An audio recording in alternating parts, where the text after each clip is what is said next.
네.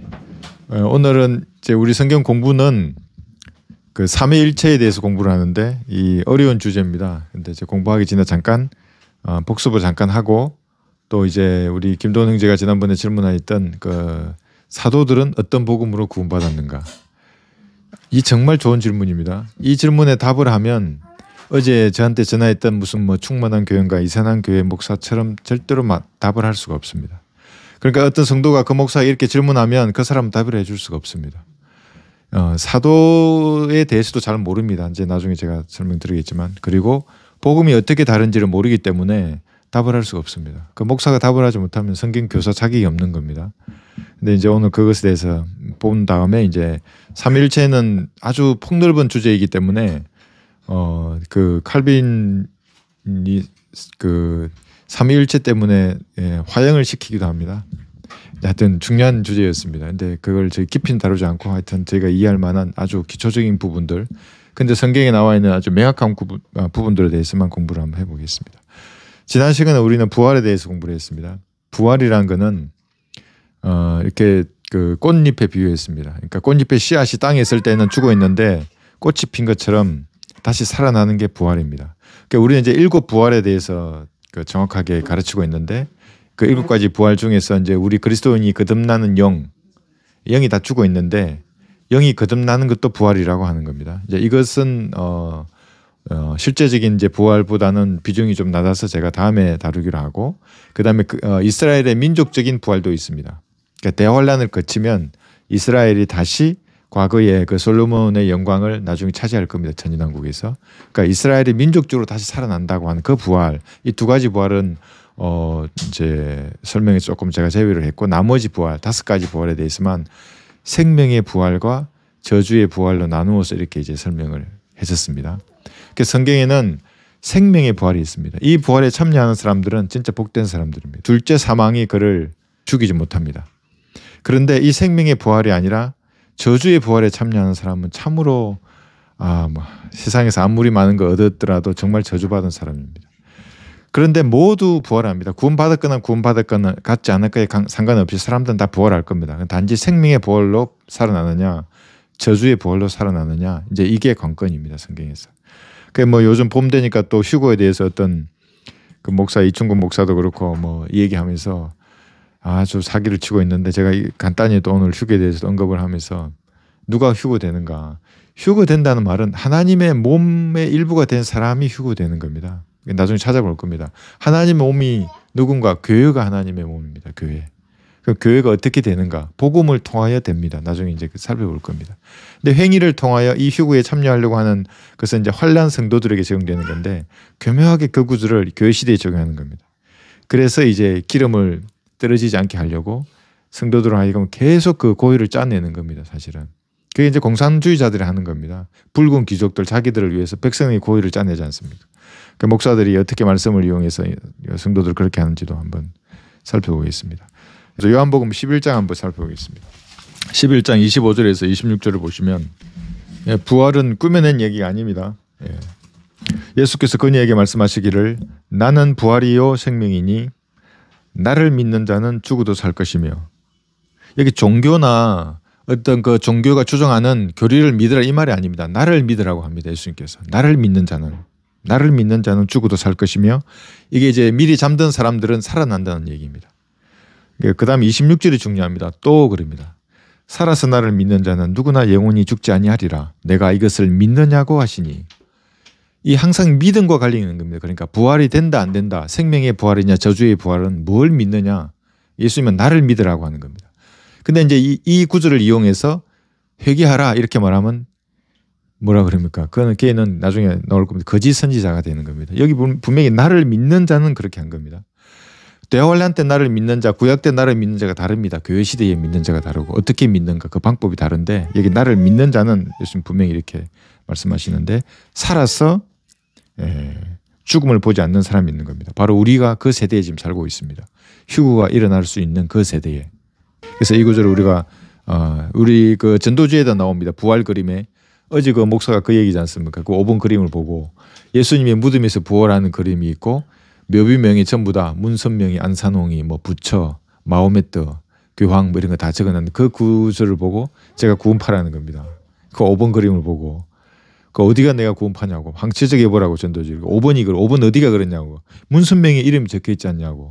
아니 당신 정말 제가 끝이 말을 해주고 싶은데 정말 내가 완화해서 완곡한 표현을 씁니다. 바보 같은 자식으로 사실은 제가 말하고 싶은데 문선명의 모비에 죽어 있다는 얘기입니다. 그리고 문선명이하고 구원받고 상관도 없는데 왜 문선명이 얘기를 하는 겁니까? 그러니까 영적 기도로 하면 구원받는다고 말하면 구원파라는 겁니다. 정신 나간 인간이죠. 정말 목사라는 자가 내 목사인지 끝내 말은 안 합니다. 그 인간이 내 목사인지 뭔지는 모르겠지만은 뭐 보니까 그 와서 누가 고자질을 한 거 보니까 목사 좀 될 모양인데 부목사나. 그러니까 그런 사람들은 모릅니다. 은혜의 복음 자체가 뭔지. 여기가 하나님의 나라라고 생각하는 겁니다.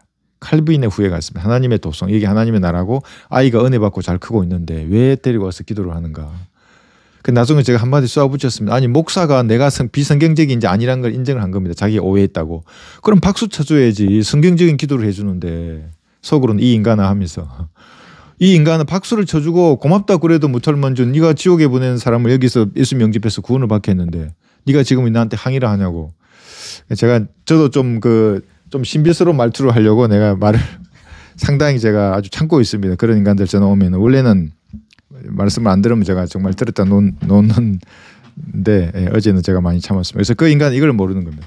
부활도 마찬가지입니다. 이 생명의 부활에는 서열대로 된다고 했습니다. 각기 자기 서열대로. 첫 번째 우리가 추수할 때의 서열입니다. 과일이 익으면 첫 열매들을 항상 따는 겁니다. 그 첫 열매들이 예수님과 구약 성도들. 어떤 또 목사는 잘 몰라가지고 첫 열매에 이릅니다. 또 틀렸습니다. 복수를 뺀 겁니다. 그 인간들은 성경의 단수 복수의 차이의 의미를 별 신경을 안 쓰는 겁니다. 예수님과 함께 구약 성도들이 부활했기 때문에 첫 열매들 이렇게 말하는 겁니다. 그게 첫 번째 부활이었습니다. 그분들은 지금 구약 성도의 많은 분들은 몸을 입고 셋째 하늘을 가 계시고 어떤 분들은 혼을 입고 셋째 하늘을 가 있습니다. 그것이었고 둘째가 신약 성도의 휴거인데 이게 이제 추수입니다. 본격적인 휴거입니다. 이거 가지고 이제 목사들이 많이 사기를 치는 겁니다. 우리가 변화되는 겁니다. 휴거라는 말이 부활이란 말이. 지난주에 말씀드렸죠. 그 씨가 저 꽃이 흙 속에 들어있었을 때는 씨 하나 있는데 아무것도 아니었는데 싹이 나서 돋아나면 꽃이 피듯이 우리가 변화되는 겁니다. 영광스러운 몸으로 변화돼서 하늘 나라로 갈 것이다. 몸된 교회가 이제 휴거되는 겁니다. 이게. 그러니까 이제 휴거라고 말하면서 무슨 교회에 헌신을 하라거나 무슨 돈을 내라고 하면 여러분 바로 사기꾼으로 생각하면 됩니다. 내일 휴거가 일어난다고 확신이 들면 오늘 밥 해야 됩니다. 오늘 청소해야 되고 똑같이. 근데 그거 다 내팽개치고 뭘 한다 그러면 그거 자체가 하나님하고 맞지 않습니다. 자기가 맡은 일을 하고 그 다음에 복음 전하러 나가는 겁니다. 전도지 들고 내 청소도 할 거 다 해놓고 정리를 깨끗하게 해놓고 복음 전하러 나가고 혼을 이겨오고 이게 성경적인 것입니다. 그 다음에 이제 환란 성도의 휴거를 얘기했죠. 이게 이삭 죽기입니다. 추수가 다 끝났으니까 나머지 떨어져 있는 이삭을 줍듯이 환란 성도는 7년 대환란 마지막에 등불과 기름을 준비했듯이 행위로 이렇게 준비된 사람들은 이제 휴거가 되는 겁니다. 근데 이 환란 성도의 휴거를 교회 시대에 또 성도들에게 적용해 가지고 행위를 강조하게 되면 이게 이제 또 완전히 이단이 되는 겁니다. 그렇게 되고 그것이 이제 세 가지였고 네 번째가 백보자 심판에 서는 사람들 중에서 백보자 심판에는 죽은 자들이 다 부활합니다. 그런데 죽은 자들로부터 부활한 사람들이 있습니다. 이 앞에는 죽은 자들로부터 부활한 사람들입니다. 그러니까 첫 번째 구약 성도들도 많이 죽어 있는데 죽은 자들로부터 그들이 부활했지 않습니까? 우리도 마찬가지입니다. 우리가 부활하고 할 때 몸이 변화될 때도 많은 사람 땅에 그냥 죽어 있을 겁니다. 죽은 자들로부터 부활하는 겁니다. 환란 성도도 마찬가지입니다. 그들도 많은 사람이 그때 죽어 있지만 죽은 자들로부터 부활한 거고 이 죽은 자들의 부활은 대환란 끝나고 모든 사람이 죽은 자들이 예외 없이 다 부활해서 하나님 앞에 서는 겁니다. 백보자 심판대에. 이제 그 전에 서는 사람이 또 있는데 이들이 죽은 자들의 부활로 서는 자들이고 또 한 부류가 모든 시대의 행위로 구원받은 사람들, 구약 시대나 그 다음에 대환란이나 천인왕국에서 행위로 구원받은 사람들이 백보자에 섭니다. 이때 서는 사람도 산 자들의 부활입니다. 이것도 생명의 부활입니다. 이 사람들은 상을 받습니다. 그 백보자 심판에서. 근데 나머지 사람들은 불무지에 던져지는 겁니다. 두 개 그룹이 서지 않습니까? 백보자에서. 안식교인들은 이 한 그룹을 교회 시대 성도라고 말하는 겁니다. 그러니까 이제 안식교인들을 전부 사실은 다 불무죄 가려야 드립니다. 그 교리대로 한다 그러면. 교회 시대에 우리는 심판받지 않습니다. 그 살 거냐 죽을 거야 그 심판을. 죄가 있느냐 없느냐 심판받지 않습니다. 왜냐하면 우리의 죄는 예수님이 십자가에 달리실 때의 그 심판에서 다 처리가 된 겁니다. 그 믿으면 그래서 부활되고 구원을 받는 겁니다. 그 사실을. 백부자에 그래서 서는 애들 제가 고집장이로 하는 이유가 걔는 그걸 안 받아들이는 겁니다. 자면 그 초등학생 보셨죠? 내 힘으로 하늘나라 갈 거라고. 왜 내가 남의 도움을 받냐고. 그 해보라고 네가 한번. 해보라고 한번. 그래 교회 시대는 이럴 수 없는데 하나님도 해보라 그럽니다. 대화올란때 네가 한번 해봐 그래. 믿음과 행위를 한번 지켜봐. 여기 이충원 목사나 성경 목사나 행위구원을 주장하는 무명의 형제나 이런 분들은 해보라고 하나님께서 기회를 주시는 겁니다. 그래서 경륜이라는 것이 어떻게 보면 공평하십니다. 하나님께서. 나는 불가능해. 네. 하나님의 은혜를 받겠어. 그래 주는 겁니다. 아 나는 내가 한번 해보겠어. 그래 해봐 네가. 그래서 대환란을 열어두시고 다 보내는 겁니다. 그 고집쟁이들을. 천연왕국도 마찬가지입니다. 그때는 지금까지 인간들이 마귀 핑계만 대니까 마귀를 불못에 던져놓고 네가 한번 해보라고 하는 겁니다. 그때는. 마귀를 이 땅속에 가둬 두고 사람들을 해봐라. 구원을 받아봐라. 이제 그렇게. 그래서 이렇게 우리가 이제 부활이 달라지는 것을 이제 배웠습니다.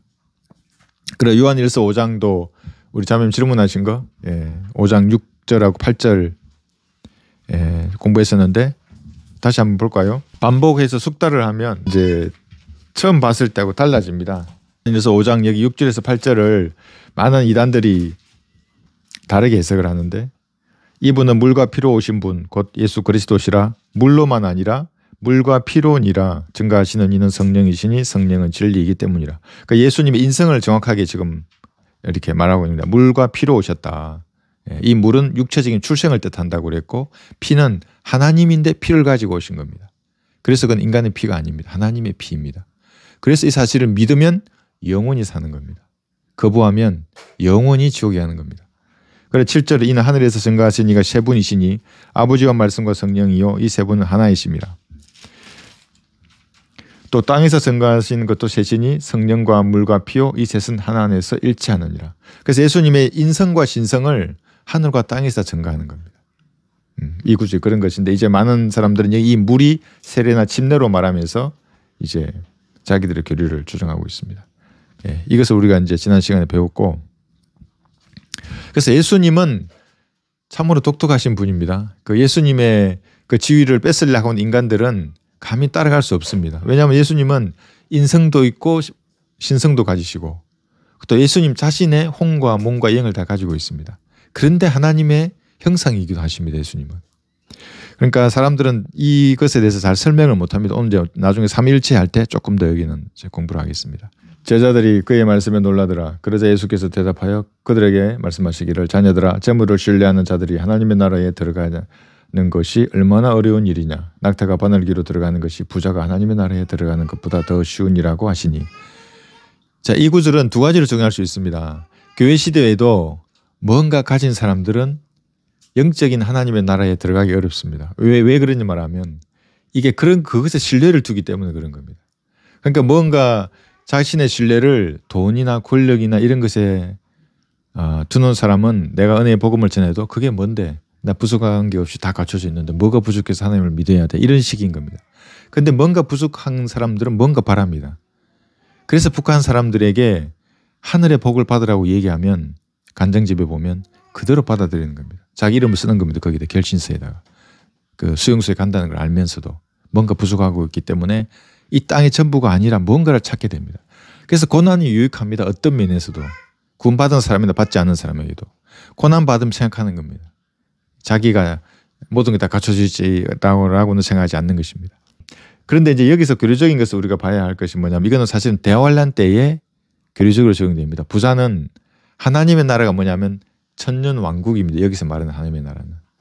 천년왕국에 들어가는 것은 부자는 못 들어갑니다. 사실. 왜냐하면 부자가 되려면 대환란에서 표를 받아야 되는 겁니다. 적그리스도의 경제 체제에 자기가 포함되어야 하기 때문에 부자일 수밖에 없습니다. 근데 그게 포함되지 않으면 가난하게 됩니다. 다 빼앗깁니다. 그래서 사회주의 독재가 되는 겁니다. 7년 그 사탄의 왕국이라는 것이 다 빼앗깁니다. 국가가 다 소유하게 됩니다. 표 받으면 그게 이제 편입하게 되고 받지 않는 사람들은 유랑하겠죠. 근데 여기서 그래서 사람들이 이제 우리가 하나님의 나라는 영적인 왕국이라고 누가복음 17장에도 말하는데 왜 여기는 그러면 천년왕국은 영적인 왕국이 아니지 않습니까? 그렇게 하느냐. 이제 이 사람들 그걸 모르는 겁니다. 천년왕국에는 하나님의 나라라고 하는 영적인 왕국 속에 천국이 들어와 있습니다. 같이 이제 일치되고 연합되는 킹덤입니다. 천년왕국은. 그래서 예수님이 지금 그거를 이중적인 이 복선을 까시고 말씀하시는 겁니다. 예수님 휴거되고 예수님 부활하시고 나면 나중에 대환란을 겪을 거니까 그때를 두고 지금 말씀하시는 겁니다. 그러니까 이게 예수님이 계시는 그때도 사실은 그런데 예수님은 하나님의 나라라고 하는 영적인 왕국의 왕이기도 하시고 천국의 왕이기도 하십니다. 초림했을 때 사람들이 예수님을 받아들였다면 그 땅이 그런 천년 왕국이 되었을 겁니다. 그런 게 예수님이 지금 하나님의 나라라고 하는 것은 영적인 왕국만을 두고 하는 게 아니라 실제적인 천년 왕국이기도 합니다. 지금 말씀하는 건. 그러니까 사람들이 이걸 몰라버리기 때문에 하나님의 나라하고 천국하고 같다고 말하는 겁니다. 사실은 다른데. 그러니까 지금 교회 시대에는 이 같은 게 분리되어 있지 않습니까? 이렇게. 하나님의 나라만 지금 있습니다. 구원받으면 여기 들어가는 겁니다. 천국은 감춰져 있고. 근데 천년왕국이 되면 이게 합쳐지는 겁니다. 합쳐지는 나라를 지금 초림 때 예수님이 말씀하시는 겁니다. 유대인이 받아들였다면 그 왕국의 왕이 되었을 겁니다. 그런데 거부하니까 분리돼 버린 겁니다. 이 왕국이. 그래서 천년왕국이 되면 다시 이제 합쳐질 겁니다. 그러니까 예수님은 이렇게 말씀하실 때 항상 그 복선이 깔려 있습니다. 여기에. 그러니까 사람들은 마태복음 3장이나 10장에서 계속 머물려고 하는 게 이걸 모르는 겁니다. 그 회개하라, 이 회개의 복음. 자꾸 마태복음 3장을 얘기하는 겁니다. 그래서 지옥에 하는 겁니다. 아니 마태복음 3장을 전하다가 예수님이 십자가에 못 박히셨지 않냐고. 그리고 부활하셔서 사도행전 7장까지는 회개하라고 하는 천국 복음이 전파됩니다. 7장 이후에는 바뀝니다. 이제 사도행전은 몰라도 너무 모르는 겁니다. 사도행전 7장부터 이제 스데반이 숭배하고 난 다음에 사도행전 10장 나중에 볼 겁니다. 15장부터 이제 은혜의 복음이 정착되어 갑니다. 그러다가 바울 서신을 통해서 정확하게 정착이 된 겁니다. 그런데 자꾸 마태복음 3장으로 갑니다. 그건 다시 대환란 때 될 것인데 지금 여기에 적용하는 겁니다. 그래서 신비스럽게 목소리를 딱 깔고 뭐가 있는 것처럼 회개해야 된다. 뭐 회개가 뭐라고 잘 모르겠는데 말 표현도 못하겠습니다. 저는. 그러니까 그게 사기꾼들이 그렇게 수법을 쓰는 겁니다. 뭔가 신비스럽게 하고 뭔가 있는 것처럼 이렇게 하면서 사실은 좀 툭툭 쳐보면 다 아닌데. 그러니까 이렇게 한번 붙어봐야 됩니다. 교리적으로. 그게 옳으냐 그러냐고. 그러면 이제 신비스러운 게 아니라 바닥이 보이는 겁니다. 그 목사에. 그러니까 어제 그 목사의 수준이 바닥이 그겁니다. 구원파만큼도 구원을 모릅니다. 그 목사는. 그런데 감히 저한테 무슨 아이고 내가 다음에 전화 오면 좀 바로잡아 아주 제대로 좀 바로잡아 줄 텐데. 그래서 이제 우리가 이 마태복음 10장을 볼 때는 이걸 조금 염두에 두면 좋겠습니다. 그래서 오늘 한번 12명의 사도는 은혜의 복음으로 구원받았는가. 이건 한편은 설교도 좋고 한편은 글을 써도 좋을 것 같아요. 아주 좋은 질문이었어요. 동원 형제가. 자 우리가 한번 사도들이 사는 시대를 한번 돌아가 보십시오. 이렇게 12사도가 있고 바울은 좀 이따 나옵니다. 사도행전 9장의 구원을 받으니까 이때 이제 사도 바울은 사울이라고 해서 이제 성경들을 믿으면 잡아서 죽였습니다. 고문도 하고요. 그러니까 좋지 않았습니다. 그런 이제 아직 바울은 등장하지 않았고 나머지 12사도 나중에 이제 바울까지 이렇게 이제 가게 되는데 예수님이 초림했을 때 그 사도들은 천국 복음을 전파했습니다. 예수님께서 야 내가 왕이야. 이 천국과 하나님의 나라가 연합된 이 왕국의 왕이고 내가 통치할 거야. 그러면서 마태 5, 6, 7장에서 그 왕국의 법령을 선포한 겁니다. 이렇게 돼야 해. 너희도 도덕적으로 완벽해야 돼. 유대인들에게. 그다음에 영적으로도 완벽해야 돼. 이 말을 한 겁니다. 그래서 사실은 유대인들의 이 마음을 그대로 건드린 겁니다. 아니 그냥 왕이 되면 되지. 왜 내 마음속의 죄 문제까지 당신이 건드립니까? 이렇게 지금 된 겁니다. 그냥 로마 다 물리치고 이 나라 독립국가를 세워주면 되지. 솔로몬의 왕국 같이. 그럼 메시아가 왕이 되면 되지. 왜 내 마음속에 여자를 보고 음욕만 품어도 간음했다 그러고. 그러니까 이 인간들이 이제 화가 나는 그래서 사실 십자가에 못 박아 죽여버린 겁니다. 그러니까 이제 그때 십자가에 달리시기 전에는 천국 복음이 분명히 전파되는 겁니다. 그때는 피가 없습니다. 구속, 대속, 입양, 거듭남 이런 말이 전혀 없습니다. 그러니까 산상수훈이라고 하는 마태 5, 6, 7장에는 그런 단어 없이 천국에 관계된 행위만 나오는 겁니다. 그러니까 지금 이 시대에 마태 5, 6, 7장을 가지고 복받으라 그런 사람들은 성경을 모르는 자들입니다. 구원받지 않은 사람들이고. 자 그런 복음을 사도들이 다 들었었고 그런데 이제 보는 겁니다. 사도들이. 못 박아서 예수님을 살해한 겁니다. 유대인들이. 물론 로마가 그렇게 했습니다. 넘겨줬습니다. 로마에게. 그리고 부활하시면서 우리가 마태복음 28장을 보고 있습니다. 20절에서 그래서 이 천국 복음으로 일단은 사도들은 다 이제 구원을 받습니다. 회개하라, 회개다 하고 사도들도 구원을 받는데 이것도 보는 겁니다. 마태복음 28장 여기 20절 제일 마지막에 보시면 이 구절로 그 안식교인이 저에게 질문도 하고 있었는데 내가 너희에게 명령하는 모든 것을 가르쳐 지키게 하라. 여기 믿음이 아닙니다. 내 피를 믿고 구원받으라 그러지 않습니다. 그 바울 서신에 나와 있는 말인데 여기는 분명히 지키게 하라고 합니다. 보라 내가 세상 끝까지 너희와 항상 함께 있으리라고 하시더라. 그 예수님이 전한 복음이 왕국 복음이었지 않습니까? 천국 복음. 그 복음을 지금 계속 가르치고 지키게 하라고 그럽니다. 언제까지? 그래서 사도행전 2장으로는 이 왕국이 곧 올 줄 알고 구약을 인용할 때도 막 요엘을 인용하고 그럽니다. 인용해요. 그런데 사도행전 7장에서는 이제 없어진 겁니다. 유대인들이 거부해버리니까 더 이상 천국 복음은 전해지지도 않고 예루살렘에서는 더 이상 표적도 일어나지 않습니다. 그럼 사도들은 이제 천국 복음이 전파되는 것도 봤고 십자가에 못 박히시고 부활하시는 것도 봤고 유대인들이 또 거부하는 겁니다. 예수님을. 사도행전 7장에서 그것도 볶는 겁니다. 12사도는 다. 그러니까 천국 복음으로 구원을 받고 이 은혜의 복음을 전파하는 거. 사도행전 이제 믿음으로만 구원받는 것을 베드로가 알게 되는 겁니다. 이때부터 그러면 믿음으로 구원받는구나. 베드로도 한참 후에 알았으면 3년 정도 지나서 알게 되는 겁니다. 그러면 천국 복음으로 구원받고 은혜의 복음으로 구원받는 겁니다. 그죠? 이렇게 12사도는 구원받은 겁니다. 자, 그런데 이제 그때 전한 회개의 복음을 지금 인간들이 많이 전하는데 갈라디아서 1장 여기 6절에서 10절을 보시면 그럼 이제 천국 복음은 분명하고 마태복음 10장에 나와 있는 행위에 관계된 복음입니다. 거기는 이방인의 길로도 가지 말라고 하는 복음입니다. 마태복음 10장에서는 그 예수님의 피가 없습니다. 그런데 이제 사도행전 10장부터 이제 사도행전 15장까지 가면서 은혜의 복음이 딱 정착됩니다. 어떤 행위도 없이 예수님의 피를 믿음으로만 구원을 받는 그 복음이 사도 바울은 알게 된 겁니다. 그리고 이 복음만 전합니다. 바울은. 이거 외에 다른 복음을 전하면 분명합니다. 여기 보시면 나는 너희가 그리스도의 은혜 안으로 너희를 부르신 분으로부터 그렇게 빨리 떠나 다른 복음을 따르게 되면 이상히 여기노라. 그러니까 이때부터도 다른 복음이 있던 겁니다. 바울이 가르친 복음 외에. 왜냐하면 벌써 두 가지 복음을 받지 않습니까?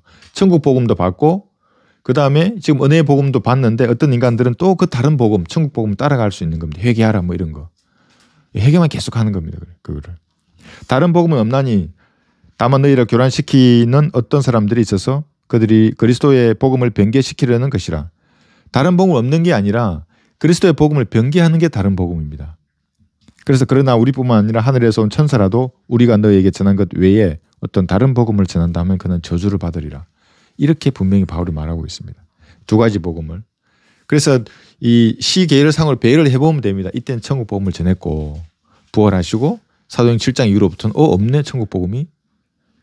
그러면 이게 알 수 있는데 이제 이 인간들은 그걸 모르고 마태복음 3장이 좋네.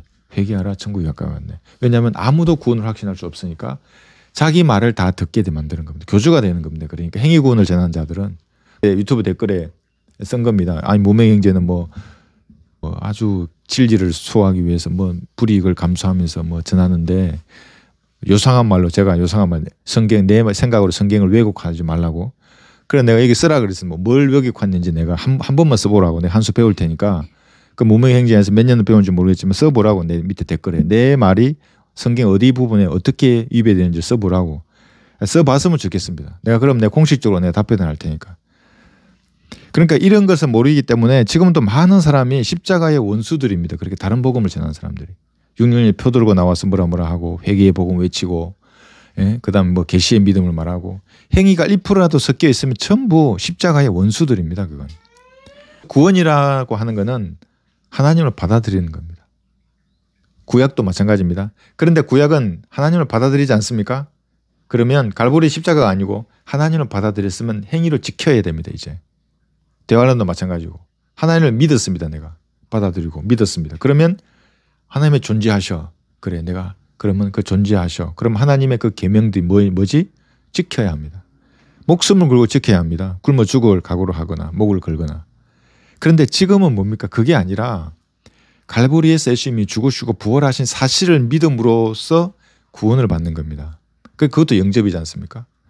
전혀 필요 없는 겁니다. 그 독특한 세대이고 우리 이제 그리스도인들 하나님의 몸이고 이 사람들이 휴거되는 겁니다. 이 몸인 사람들. 그 행위로 뭔가 하려고 하는 사람들은 삭스로 주는 거지 않습니까? 이거 독특하지 않죠. 자기 삭신데 예를 들면 자기 목배임을 당하고 구원받았어. 그래 네가 한 만큼 목배임을 주는 겁니다. 근데 우리는 아무것도 한 것이 없는데 하나님의 은혜로 구원을 받은 겁니다. 이게 차이를 아는 사람이 참 복받은 분들입니다. 예. 사도들뿐만 아니라 그 시대를 사는 사람도 마찬가지입니다. 그런 사도처럼 본 겁니다. 천국 복음을 전파할 때도 받고 그 다음에 예수님 십자가 달리신 이후에 은혜의 복음이 이제 바울을 통해서 전파되는 것도 보는 겁니다. 두 개의 복음이죠. 그럼 천국 복음이 전파될 때 예수님을 메시아로 받아들였다면 천국 복음을 통해 구원을 받았을 겁니다. 그런데 또 은혜의 복음이 전파되면 듣고 또 구원을 받는 겁니다. 그러니까 은혜의 복음으로 구원받은 사람은 완전히 다르죠. 지위가.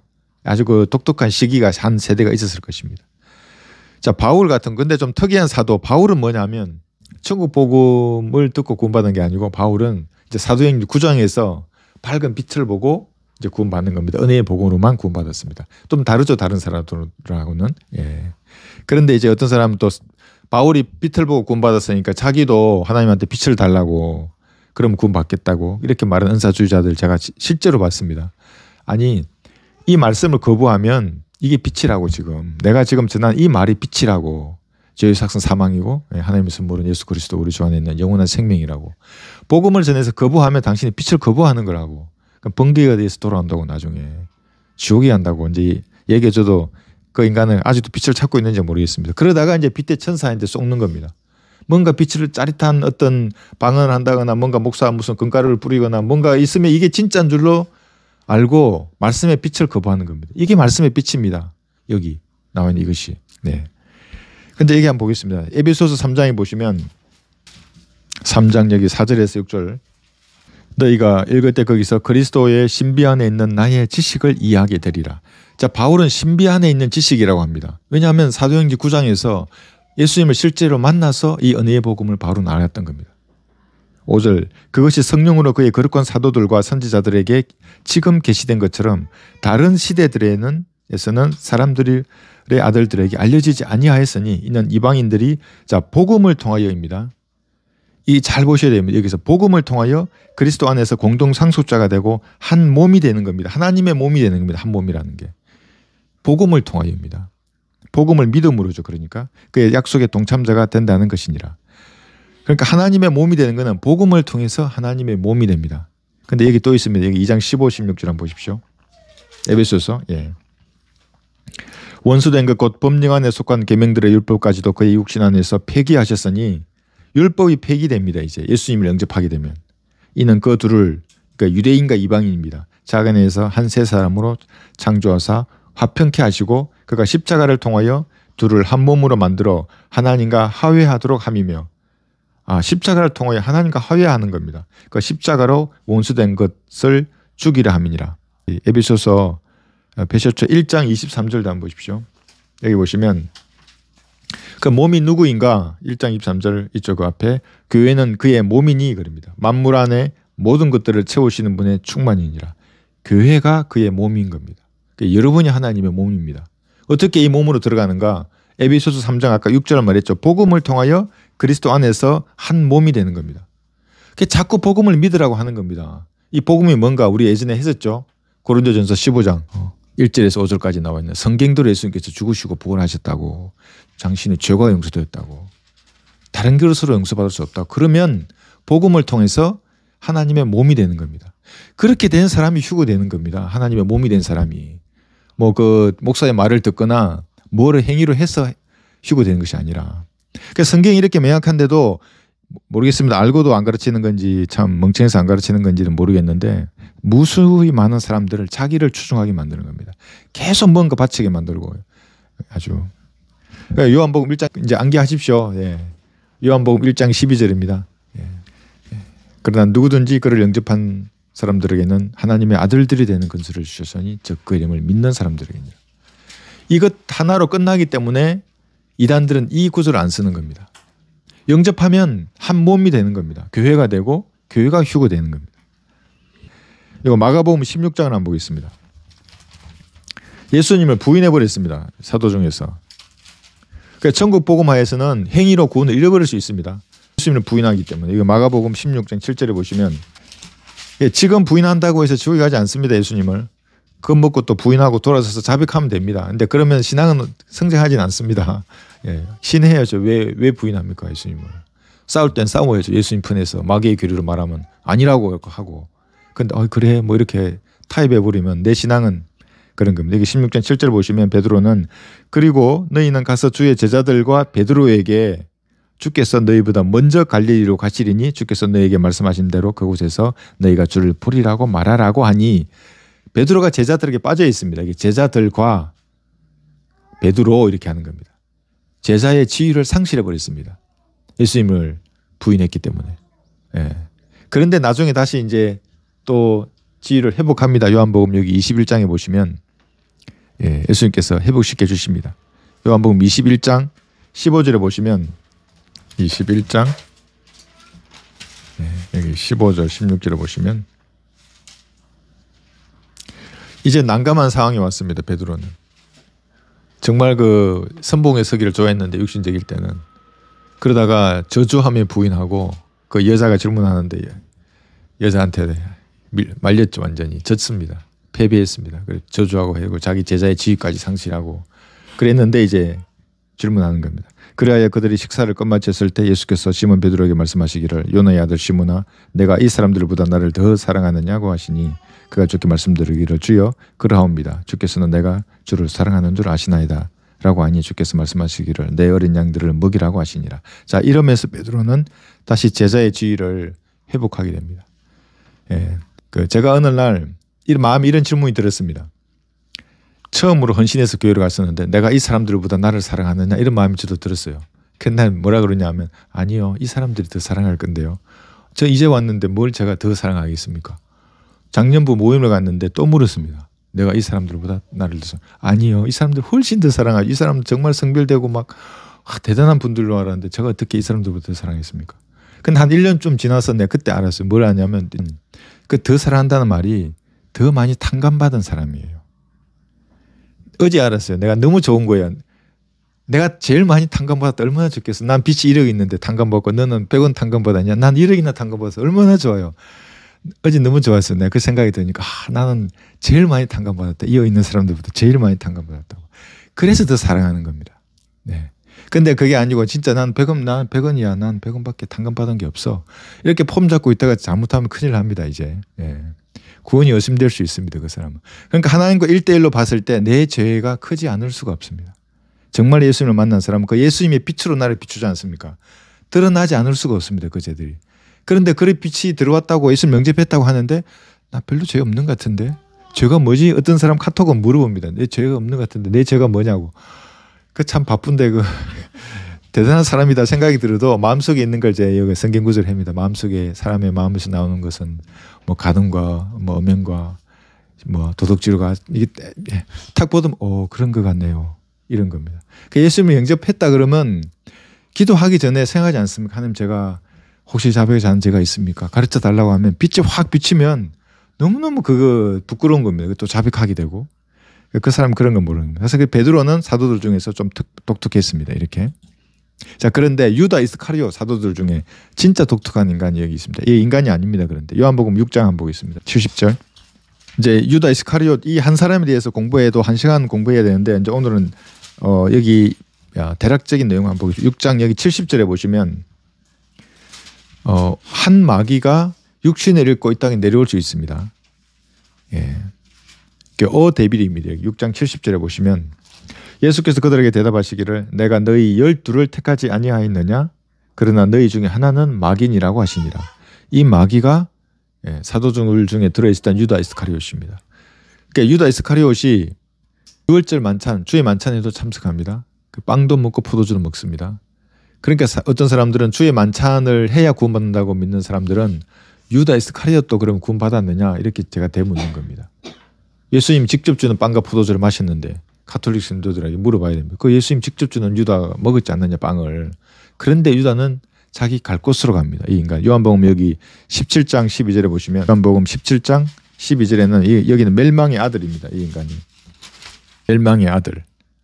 내가 그들과 함께 세상에 있었을 때는 아버지의 이름으로 그들을 지켰나이다. 아버지께서 내게 주신 그들을 내가 지키었고 멸망의 아들 외에는 그들 중 아무도 잃어버리지 아니하였으니 이로써 성경이 이루어지게 한 것이옵니다. 이 멸망의 아들입니다. 유다 이스카리옷은. 보통 사람이 아니라 때문에 자신의 거처로 갔다고 성경이 기록하고 있습니다.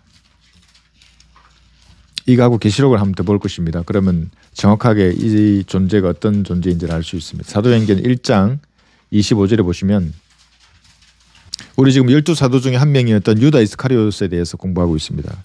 이 사람의 실체를 지금 밝히고 있습니다. 여기 25절 이 사역과 사도의 직분의 한 부분을 담당케 하소서. 유다는 범죄함으로 이로부터 떨어져 그 자신의 거처로 갔나이다라고 합니다. 유다는 자신의 거처로 갑니다. 그게 이제 구릉으로 간 겁니다. 이 지옥과 낙원 사이에 땅속에 사이에 구렁으로 갑니다. 그런데 여기서 끝나지 않습니다. 이제 다시 한번 보겠습니다. 계시록 9장 11절 이 인간이 다시 나중에 나올 겁니다. 지상으로. 계시록 9장 11절에 보시면 지금 계시록 9장에는 이제 구릉에서 나오는 돌연변이 괴물들에 대해서 쫙 이제 언급을 하고 하면서 11절에 이렇게 말합니다. 또 그들에게는 자기들을 다스리는 왕이 있으니 얘가 왕입니다. 보니까 끝없이 깊은 구릉의 천사요 그의 이름은 히브리어로 아바돈이며 헬라어로 그의 이름은 아폴루온이더라. 이 뜻이 뭐냐면 멸망의 아들입니다. 이 멸망의 아들이 그때 지상으로 왔던 겁니다. 유다 이스카리오에서 몸을 입고 왔던 겁니다. 그리고 자살한 다음에 그의 영은 자신의 거처로 간 겁니다. 그런데 여기서 끝나는 게 아니라 다시 옵니다. 이 땅 위로. 데살로니가 후서 2장을 보겠습니다. 2장 여기 3절에 보시면 이 멸망의 아들 이 땅에 나와서 교황의 몸을 입고 자기를 하나님처럼 보여서 숭배받을 겁니다. 모든 지구인 70억 인구로부터 여기 아무도 어떤 모양으로든지 너희를 미혹하지 못하게 하라. 이는 먼저 배교하는 일이 이르지 않고 또 그 저의 사람 곧 멸망의 아들이 나타나지 않고서는 그 날이 오지 아니함이라. 멸망의 아들이 이 땅에 나타날 겁니다. 어디에? 지성소에 앉을 겁니다. 환란 성전에 앉아서 지성소에서 하나님처럼 자기를 숭배받는 겁니다. 그래서 그 밑에 4절에 보시면 그는 대적하는 자며 또 하나님이라고 불리는 모든 것과 숭배받는 대상 위에 자신을 높여 하나님의 성전에 앉아 하나님처럼 보여 자신을 하나님이라고 하느니라. 이 멸망의 아들이 12사도 중에 하나였는데 다시 죽으러 귀환하는 겁니다. 그리고 왕의 모습을 그 자리에 앉습니다. 그리스도같이 예수님처럼 숭배받는 겁니다. 수많은 가톨릭 교인들은 예수님이라고 할 겁니다. 그 자를 교황의 몸을 입고 어두관을 쓰고 거기 앉는 겁니다. 그게 이제 사탄이 평화의 이름으로 이 지구인들을 숙청합니다. 나중에는 분노하면서 이 땅에 내려오는 겁니다. 사실 웃으면서 말하고 있지만은 이 지금 적그리스도가. 네. 그래서 이것을 불법의 신비라고 여기 2장 뵈셨죠? 데살로니가후서 7절에 보시면 불법의 신비가 이미 활동하고 있으나 현재 막는 자가 있어 막을 것이나 그가 그 길에서 옮겨질 때까지만 그러하리라. 이게 이제 무슨 말이냐면 지금은 죄의 사람으로 적그리스도가 활동하고 있는 겁니다. 그러다가 환란의 어느 시기에 얘가 예수님처럼 죽은 것처럼 되었다가 다시 살아나게 됩니다. 그러니까 저격을 당해서 테러를 당해서 죽은 것처럼 누워있다가 다시 예수님처럼 부활하게 됩니다. 그게 그때부터 이제 멸망의 아들로 온 세상 사람들이 사실 짐승이죠. 저 짐승인데 저 하나님이지 않는 예수님처럼 3일 만에 쟤도 부활하더라. 그 죽은 것 같았던 상처가 낫게 되는 겁니다. 이게 계시록 13장 3절을 보겠습니다. 먼저 보고 그래서 이제 멸망의 아들로 등장할 때의 그 모습입니다. 예수님처럼 부활한 거면 어떤 사람이 총에 맞았는데 눈이 애꾸가 되면서 부활을 하는 겁니다. 살아나는 겁니다.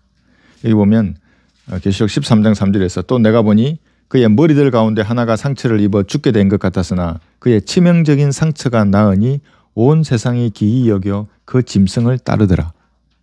이게 멸망의 아들입니다. 적그리스도이고 성경은 정확하게 기록해 두고 있습니다. 이거를 나중에 시간이 되면 이 인간의 혈통이 어디고 어떤 습성이 있고 이 표가 뭔지는 이제 짐승의 표라고 하는 그 책에 자세히 나오는데 그때 한번 제가 하기로 하고 스카랴 여기 11장 17절에 보시면 우상 목자라고 합니다.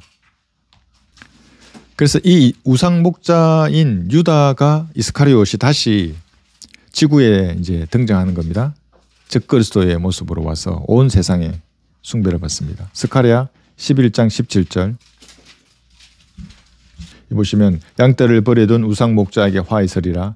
칼이 그의 팔과 오른 눈에 임하리니 그의 팔은 바짝 마르고 그의 오른 눈은 완전히 어둡게 되리라. 어디에 상처를 입을 것까지도 나옵니다. 나중에 그림으로 보는 요한계시록 보시면 나옵니다. 이렇게 목사님 잘 그려 놓으셨습니다. 이 인간이 멸망의 아들로 대화를 때 지구에 지금은 아직은 멸망의 아들이 아니라 죄의 사람으로 있다가 자기 때가 되면 나타날 겁니다. 우리는 이제 하늘나라에서 볼 겁니다. 어떻게 되는 건지. 그러니까 성경이 이렇게 자세하게 어떻게 될 것인지까지 다 이렇게 기록을 해두고 있습니다. 자, 여기까지 이제 질문에 답을 하고 시간이 이제 많이 흘렀는데 삼위일체는 조금만 한번 보겠습니다. 왜 반복해서 숙달을 하는가 공부할 때 반복 숙달을 하는 이유는 군대에서 훈련을 반복 숙달을 하는 이유는 조건 반사적으로 행동화하기 위해서 그랬습니다. 그럼 포탄이 터지면 생각할 필요가 없습니다. 자동으로 됩니다. 부대가 행동이. 부대가 막 기동을 하다가 장애물을 만나서 그럼 지휘관 장애물 발견 그러면 알아서 움직입니다. 다. 언제 넌 이리 가고 저리 가고 얘기를 합니까? 즉각적으로. 훈련을 많이 했기 때문에 그런 것들을. 하나만 얘기하면 자동으로 나머지 되는 겁니다. 그래서 성경에도 여기 이사야 28장 한번 보겠습니다. 우리가 삼위일체를 지금 공부하고 있는데 반복해서 공부해야 합니다. 28장 여기 10절 보시면 이거 내가 옛날에 다 본 말씀인데 그런데 또 보면 또 씹으면 또 그 말씀의 깨달음이 다릅니다. 그래 한 번, 두 번 더 씹으면 더 다릅니다. 정말로. 그래서 반복의 반복을 명령 위에 명령을 더해야 합니다. 28장 10절에서 보시면 명령을 명령 위에 반복해야 하고 명령을 명령 위에 반복하며 줄을 줄 위에 반복하고 줄을 줄 위에 반복하여 여기서도 조금 저기서도 조금 하니 13절에서도 그러나 주의 말씀이 그들 위에 임하시어 명령을 명령 위에 반복하고 명령을 명령 위에 반복하며 줄을 줄 위에 반복하고 줄을 줄 위에 반복하여 여기서도 조금 저기서도 조금 하셨으니 그들로 가서 뒤로 넘어져 부러지고 덫에 걸리고 붙잡히게 하려 하심이라. 자, 이 말을 우리가 영적으로 적용하면 반복하라는 겁니다. 반복해서 말씀을 읽고 공부하면 삼위일체라고 하는 이 좀 다소 어려워 보이는 것들도 조금씩 이제 내가 깨닫고 이해하게 됩니다. 아까 부활도 마찬가지입니다. 이걸 다 알 수는 없지만 조금씩 반복해서 보게 되면 이제 여러분 것이 됩니다. 이게 하나님의 존재에 대해서 공부를 한 겁니다. 하나님의 존재하시다. 그분이 알라인지 예수님인지 모르더라도 하여튼 존재한다 뭔가. 그거는 명확합니다. 그렇지 않습니까? 왜냐하면 집마다 지은 사람이 있듯이 히브리서 3장 4절에서는 어떤 집이든 누군가가 지었으나 만물을 지으신 분은 하나님이시니라. 제가 그래 북한 사람들 공산주의자들이 이 얘기를 하는 겁니다. 그 인간들은 공산주의가 가장 과학적인 사상이다 이렇게 말을 합니다. 그러면 나는 내가 공산주의자가 되겠다 이 말이죠. 그럼 내가 되겠다 그게 그렇다 그러면. 그런데 집마다 지은 사람이 있지 않느냐고. 그래서 이제 김일성 동상 예를 들은 겁니다. 동상을 누가 만들었지 않냐고. 하나님께서도 우주를 만드셨고 인간을 만드셨다 이렇게 이제 했는데 그 하나님이 그런데 이제 한 분 주신데 세 인격을 가지고 있습니다. 그러니까 신격이라고 합니다. 하나님 우리는 인격인데 근데 사람이 만약에 인격이 하나가 아니고 두 개, 세 개 되면 다중인격자는 마귀 들린 사람입니다. 마귀가 그렇게 들리게 할 수도 있고 정신병의 시초가 그겁니다. 이런 사람이 되는데 갑자기 저런 사람이 되는 겁니다. 근데 하나님은 그렇지 않습니다. 그러니까 뭐든 선한 것이 이게 왜곡됩니다. 인간에게 들어오면. 하나님은 새 인격을 가지고 신격을 가지고 계신데 한 분 하나님이라고 합니다. 이게 신명기 6장 4절에서는 신명기 6장 4절에서 오 이스라엘아 들으라 주 우리 하나님은 한 분 주시니 한 분 주라고 분명히 성경에 말씀하십니다. 한 분 주시니 그런데 그 한 분 주님은 새 인격으로 되어 있는데 새 신격으로 되어 있는데 이제 예수님은 그럼 어떤가 이 신격이 골로새서 2장 9절에 보시면 이렇게 해두고 이제 골로새서 2장 9절에 한번 보겠습니다. 많은 이단들은 이걸 또 모릅니다. 예수님의 삼위일체라 그러면 신이 세 가지인가 이렇게 생각을 해서 골로새서 2장 여기 9절에서 예수님 안에 말씀하는 겁니다. 그분 안에는 신격의 모든 충만함이 몸의 형태로 거하시나니 그 세 분이라고 했는데 하나님의 신격이 그 신격이 몸의 형태로 예수님께 거합니다. 그러니까 감히 예수님과 비교할 게 없다는 겁니다. 제가 신천지 강사 얘기했지 않습니까? 그 강사하는 말이 예수님에게 들어갔던 영이 예수님 돌아가실 때 영이 나와가지고 예수님은 영이 하늘로 올라가시고 그 영은 나와가지고 그 영이 이만희에게 들어갔다는 겁니다. 그럼 이 구절하고 완전히 맞지 않습니다. 신격의 성부 성자 성령의 그 신격이 예수님의 몸의 형태로 거하시는 하나님이십니다. 그분 자체가. 그러니까 이 탕자국과 목자국이 그대로 몸에 가지고 계신 그 하나님으로 그 모습 그대로 유대인입니다. 예수님 한국 사람이 아니고 그 모습으로 예수님은 영원히 통치하실 것입니다. 그런데 어떻게 이만희가 될 수 있고 무슨 문선명이 될 수 있고 그죠? 예, 다른 재림은 예수가 될 수 없는. 그래서 예수님의 이 하나님 되심이 여기도 명확하게 나오고 있습니다. 신격에 충만하며 몸의 형태로 가시는 분이 예수님이십니다. 그래서 먼저 알고 그 다음에 이제 한번 보겠습니다. 마태복음 3장에 보시면 이제 하나님이 이제 한 공간에 세 분이 분리되어 나오시는 것을 볼 수 있습니다. 그 많은 이단들은 이제 여기서 다 무너집니다. 아유 하나님 이렇게 세 분이다. 마태복음 3장 13절에 보시면 지금 예수님께서 침례를 받으시는 모습인데 13절에서 여기 17절까지인데 그때 예수께서 갈릴리로부터 요단 강에 있는 요한에게 오셔서 그에게 침례를 받으려고 하시더라. 예수님이 침례를 받으시라 하십니다. 요한에게. 근데 사실은 요한은 이걸 알고 있었습니다. 자기가 침례를 받아야 한 걸 예수님에게. 근데 예수님을 받게 허락을 하십니다. 내가 너한테 침례를 받아야 한다. 그러면서 그러나 요한이 말리며 말씀드리기를 내가 주께 침례를 받아야 할 터인데 주께서 내기로 오시나이까 라고 하니 예수께서 대답하여 그에게 말씀하시기를 이제 허락하라. 우리가 이렇게 하여 모든 의를 이루는 것이 합당하니라고 하시니 이에 그가 허락하더라. 자, 십자가 이전에는 이렇게 이런 물 침례를 통해서 이런 정결을 냅니다. 하나의 이 의가 이루어집니다. 그런데 십자가 이후에는 완전히 다릅니다. 어떤 방법으로 의가 이루어지는 제가 로마서 10장에서 좀 이따 보겠습니다. 그 다음에 보시면 예수께서 침례를 받으시고 곧 물속에서 올라오시니 보십시오. 예수님은 물속에 지금 계십니다. 올라오셨습니다. 보라 하늘들이 그분께 열렸고 그가 하나님의 영이 비둘기같이 그분 위에 임하심을 보더라. 성령이 위에 있는 비둘기처럼 임하는 겁니다. 예수님이 아래에 계시고. 그런데 보라 하늘에서 한 음성에서 말씀하시기를 이는 내 사랑하는 아들이요 그 안에서 내가 매우 기뻐하노라 하시더라.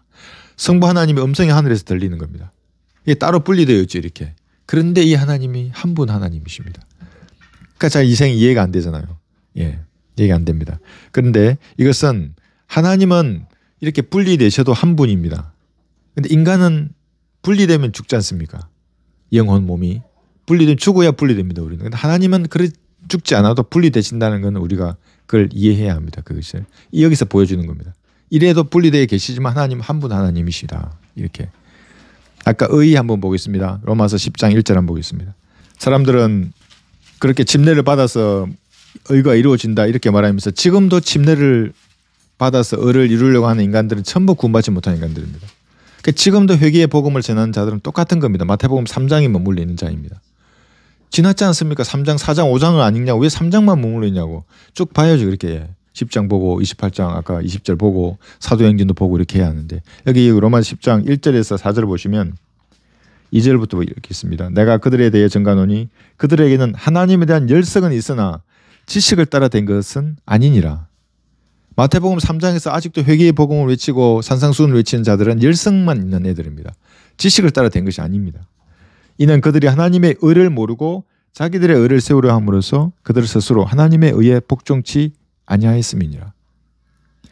하나님의 의는 십자가에서 흘리신 예수님의 피를 믿으면 의롭게 된다는 겁니다. 그거를.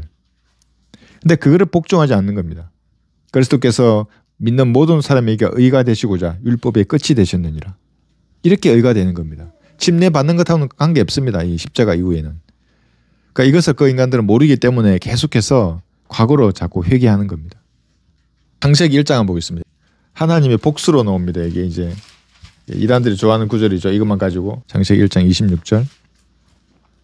하나님께서 말씀하시기를 우리의 형상대로 우리의 모습을 따라 사람을 만들자. 이게 우리를 말합니다. 그리하여 그들로 바다의 고기와 공중의 새와 가축과 모든 땅과 땅 위로 기어다니는 모든 기는 것을 다스리게 하자 하시니라. 우리의 형상대로 우리의 모습을 따라 만드는 겁니다. 그런데 이게 한 분 하나님이십니다. 이제 보겠습니다. 그게. 그래서 창세기 1장 1절에도 여기 태초에 하나님께서 그럽니다. 이 하나님이 엘로힘입니다. 엘로힘은 복수로도 쓰입니다. 신들로도.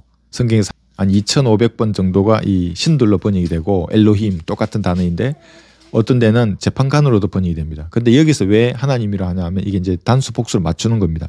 창조하셨느니라 이게 단수이기 때문에 하나님 이렇게 하는 겁니다. 그런데 1장 우리 여기 16절을 보면 우리라고 말하는 겁니다. 왜 이런가 이제 하나님 그럼 세 분이신가 우리 복수니까 창세기 2장 여기 7절 보겠습니다. 이게 보시면 이제 여기서 사실은 삼위일체가 여기서 끝날 수도 있습니다. 더 이상 논쟁이 필요 없습니다. 2장 7절 보시면 하나님께서 주 하나님께서 땅의 흙으로 사람을 지으시고 자 이제 이 지으실 때 우리의 모습이 어떤 건지를 여기서 설명하는 겁니다. 우리의 형상대로가 그의 콧구멍에다가 생명의 호흡을 불어넣으시니 이 호흡이 영입니다. 영. 흙으로 사람을 지었지 않습니까? 흙은 몸이고 그러니까 영은 호흡이고 흙은 몸입니다. 사람이 살아있는 혼이 되었더라. 그러니까 흙은 몸이고 호흡은 영이고 혼 이렇게 나오는 겁니다. 그래서 이게 우리라는 것은 뭐냐면 하나님의 그러면 혼은 누굽니까? 하나님의 혼. 하나님의 혼은 누구죠? 성부, 성자, 성령 중에서 하나님의 혼은 성부 하나님, 아버지 하나님이십니다. 하나님의 혼. 그러니까 하나님의 혼이 계시니까 우리도 혼이 있는 겁니다. 하나님의 혼은 성부 하나님이십니다. 아버지 하나님. 영원하지 않습니까? 혼도 영원한 겁니다. 그래서 영혼이 지옥에 가든지 영혼이 하늘나라에 가든지 하는 겁니다. 하나님의 몸이 있습니다. 누구십니까? 예수님입니다. 우리도 몸이 있습니다. 흙. 그러니까 보이는 하나님은 예수님이십니다. 다른 두 분은 보이지 않습니다. 성령 하나님은 느낄 수는 있습니다. 성부 하나님은 느낄 수조차 없습니다. 보이지조차도 않고. 그러니까 분리되십니다. 이렇게 세 분은. 근데 우리는 분리되지 않습니다. 하나님의 영은 성령 하나님이시죠. 그래서 우리도 영이 있는 겁니다. 이렇게 하나님의 형상대로 우리의 형상대로라고 할 때 하나님의 형상대로 한 분 하나님의 형상대로 한 사람이 만들어진 겁니다. 근데 이분은 분리하십니다. 이렇게 전능하신 분이니까. 우리는 분리하면 죽어야 됩니다. 이걸 모르고 어떻게 이렇게 그럴 수 있느냐. 어떻게 새 신격을 가진 하나님이 한 분일 수 있느냐. 이렇게 인간들은 따지고 있는데 성경은 분명하게 이 세 분이 하나라고 말씀을 하고 있습니다. 왜 거듭나라고 하는가. 요한복음 3장 5절에 나와 있는 출생 그 물이 뭐 물침낸가 말씀인가 이제 그렇게 하시지 않습니까? 이게 보시면 창세기 5장 3절에서 아담이 130년을 살며 자기 모습대로 아까 우리의 형상 하나님의 형상인데 이제 아담은 자기 모습대로입니다. 아담의 모습대로입니다. 이게 자기의 형상을 따라 아담의 형상을 따르는 겁니다. 아들을 낳자 그의 이름을 셋이라 불렀더라. 아담의 형상이 뭡니까? 영이 죽었습니다. 아담은 그 선악과를 먹은 순간에 죽은 영을 가진 인간들을 이때부터 출생하기 시작하는 겁니다. 영이 죽어 있는 겁니다. 그래서 모든 인간들은. 그래서 예수님께서 요한복음 3장에서 물로 한번 태어나고 물에서 태어났지 않습니까? 어머니 뱃속에서 나온 그 인간은 반드시 다시 한 번 더 태어나야 한다. 그렇게 말을 하는 겁니다. 거듭나야 한다. 그게 이제 십자가에 달린 예수님을 쳐다보는 겁니다. 요한복음 3장 5절에 끝내지 말고 내 16절까지 가라고 했지 않습니까? 16절까지 가면 예수님께서 하나님께서 독생자를 주신 겁니다. 독생자를 주셨단 말은 하나님이 나신 분입니다. 육신으로. 그러니까 외아들이 아니고 하나님이 육신으로 태어나신 유일한 분입니다. 예수님은. 그래서 예수님이 하나님이신 겁니다. 그러니까 나와 아버지는 하나이니라. 나를 본 자는 아버지를 보았느니라. 예수님이 이렇게 말하는 겁니다. 그래도 인간들은 모르는 겁니다. 그러니까 유대인들이 왜 예수님을 돌로 치려고 했냐면 사람은 잘 모릅니다. 그렇게 설명해 줘. 하나님 아들 그러면 아버지가 따로 있고 아들이 따로 있으면서 각 뭐 이렇게 좀 피조된 신이다. 아들은 아버지가 만든 신으로 아는 겁니다. 예수님을. 그렇지 않습니다. 아버지와 아들이 하나입니다. 그래서 여기 보겠습니다. 요한복음 여기 10장에 보시면 삼위일체를 이해를 못했는데 유대인들은 정확하게 이해를 하고 있습니다. 여기 요한복음 여기 10장에서 30절 보시면 나와 내 아버지는 하나니라고 하시니 그때 유대인들이 주를 돌로 치려고 다시 돌을 들더라. 예수께서 그들에게 대답하시기를 나는 내 아버지께로부터 받은 많은 선한 일을 너희에게 보여주었는데 그중 어떤 일로 너희가 나를 돌로 치려 하느냐고 하시니 유대인들이 주께 대답하여 말하기를 선한 일로 인하여 너를 돌로 치려는 것이 아니고 하나님을 모독하기 때문이라. 이는 내가 사람이면서 하나님으로 자처하기 때문이라고 하시니 이게 무슨 말입니까? 예수님이 창조주 하나님입니다. 그분이 육신으로 나신 분이라고 유대인들은 알기 때문에 돌로 치료했던 겁니다. 그러니까 수많은 사람들이 이 사실을 모릅니다. 예수님에 대해서 삼위일체 하나님이 지금 이 육신을 입고 이 땅에 오신 분입니다. 예수님은. 그걸 모르기 때문에 여호와 증인 같은 그런 이단적인 것들이 생기고 또 신천지의 이만이나 통일교의 문순명이나 또 하나님의 그리스도의 교회라고 하는 무슨 장길자 교회 같은 그런 그다음에 요즘에 또 무슨 동방번개가 생겨가지고 중국에서 온 여자 또 하나님 그 이상한 재림한 예수라고 자꾸 말하는 겁니다. 예수님이 하나님이시고 그분이 부활하시고 내려오실 건데도. 그래서 오늘 여기까지 공부하겠습니다.